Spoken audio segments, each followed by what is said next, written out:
We often criticize our governments for the incompetence on display, especially when it comes to large infrastructure projects. Take, for example, how the US is often in the news thanks to its new infrastructure plan, the investment Trump is putting into upgrading and repairing the country's infrastructure. Already the project has provoked criticism from people who argue that it won't meet all of the country's needs. We see this with smaller, more time-consuming projects. Their extensive delays and cost overruns leave everyone feeling frustrated. And this too is a real shame, because investing in infrastructure can be one of the best decisions a government can make. The short-term benefits are much less noticeable, and so are the long-term ones, but they still provide an excellent return on investment. Construction jobs are important because they're the backbone of many professions.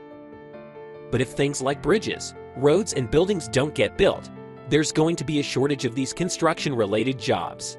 That's where stimulus dollars come into play. They put money into people's pockets and reduce unemployment. On the other hand, there are clear differences between stimulus checks and tax cuts. The money from a check is likely to be spent, whereas government accountants will invest the money that they obtain from a tax cut so you can collect even more taxes in the future. Long after regular stimulus checks have been forgotten, projects like the Hoover Dam were built in part as a way to get people back to work during the Great Recession. Now, almost 100 years later, the dam still provides a reservoir and electricity infrastructure while also being economically sustainable. It's politically acceptable as well. No one questions workers' paychecks on these projects. The system these days also helps with generating clean energy or reducing time spent in cars. So any infrastructure spending is great. The people get frustrated when projects don't seem to go anywhere or just get stalled.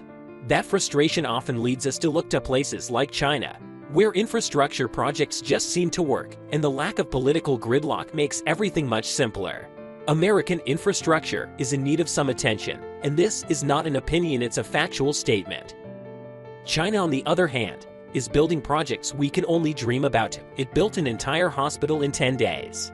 Take San Francisco for instance. It took them 10 years to approve just a new bus route. China has built an extensive metro system in just 20 years. Whilst America is still planning to roll out a nationwide rail network over the next 20 to 30 years, Sydney Metro has been operational for 25. $3 billion was spent on its construction without any delays or issues. It took just 6 years to complete, which is quicker than the US will take at its pace, which provide all the disadvantages of buses combined with all the advantages of trains. It's very clear that China is doing something right. But unfortunately, China's high-speed rail network wasn't the centerpiece of the country's infrastructure development. High-speed rail was the jewel and crown of China's building spree, but it was also a public demonstration to the world. The system is undeniably impressive, but it also poses a number of economic issues for the Chinese economy. Despite this, there are some key factors that provide a good explanation as to how China was able to build out such a vast network of high-speed rail lines so quickly. China is very large and has a lot of people. It can be tough to own a car here, since only people with higher incomes are able to do so. That's why they need an efficient rail network that's cheap enough for everyone to use easily. Now, for a long time this need was mostly ignored because most Chinese workers would live and die in the city they were born in. They didn't travel much, so there wasn't much of a demand for such a rail network. In the past, people have had to move from their rural homes to the big city in order to find work.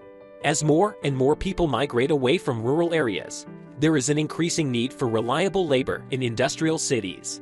The high costs of air travel and personal cars meant that the majority of workers just stuck to bus journeys, even if they took a few days. In 2008, the Chinese government started investing heavily into high-speed rail projects. Unfortunately, that meant they had to push into more production than originally planned, as the global economic crisis led to a loss of demand for such investments. China was even more exposed to the impacts of the GFC back then than it is today. And trade intensity during this period fell rapidly, which for a country as dependent on global trade as China was and still is, that was bad news. The counter to this financial blow was fiscal stimulus. But China was apprehensive about just giving money out because they weren't sure at this point how long this crisis would last. Instead, They wanted to employ those who had lost their jobs in industries that would otherwise be making the same goods for export markets and put them to work on high-speed rail. This might sound like a novel idea, but King actually joked about it back during the 30s. He argued that an effective form of stimulus would be for the government to bury banknotes in the ground. At least then, there is a chance that people will come across them and get stimulated by the sight of new cash. You need to find ways to use the stimulus spending without just piling on more debt. Repurposing the money can actually be a good idea, like building new infrastructure or developing high-speed rail links. It put millions of people to work. The Beijing-Qinghai track alone had over 100,000 direct on-site workers, asked to say nothing of other workers in factories, making steel and cement, delivering materials to the site, and simply providing goods and services for this project. As they created high-speed rail infrastructure, they built tracks that were in large part responsible for the country avoiding a recession.